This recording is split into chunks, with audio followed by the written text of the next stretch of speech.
Hi, my name is Natalie, and in this video I will be talking about John Hattie and his role in shaping the field of education.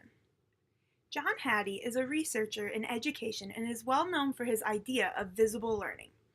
He received his PhD from the University of Toronto in Canada and is currently the director of the Melbourne Educational Research Institute at the University of Melbourne in Australia. According to visiblelearning.org, visible learning means an enhanced role for teachers as they become evaluators of their own teaching. Visible teaching and learning occurs when teachers see learning through the eyes of students and help them become their own teachers.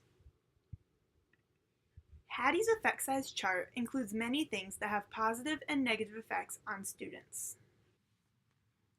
On the screen, I am showing you the interventions that have a positive effect on student learning.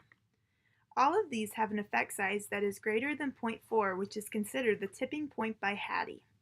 From how I understand it, at 0.5, students will increase one grade level throughout the year. At 1, the students will increase 2 grade levels, and at 1.5, they will increase 3 grade levels. The second chart I am showing you are the items on the list that have an effect size of 0.4 or less. These have no effect on the student's ability to achieve.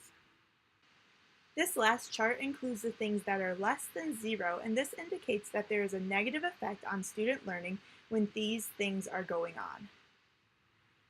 Hattie made the hinge point 0.4 because after doing an average of all of the effect sizes of the different interventions, he determined that the average was 0.4 and decided that this would be the dividing point between the interventions that had a positive effect and the interventions that had no effect or a negative effect. Hattie's findings for self-reported grades as being the #1 effect size related to student performance means that us educators should use this method more since it has such a positive effect on student learning. According to the Visible Learning website, this includes the teacher finding out what are the student's expectations and pushing the learner to exceed these expectations. Once a student has performed at a level that is beyond their expectations, he or she will gain confidence in his or her learning ability. So an example of this would be from the Visible Learning website. The example they provided is as follows. Before an exam, ask your class to write down what mark the student expects to achieve. Use this information to engage the student to try to perform even better than they thought they would. The sources that I used to get my information from were the Visible Learning website and also illuminateed.org.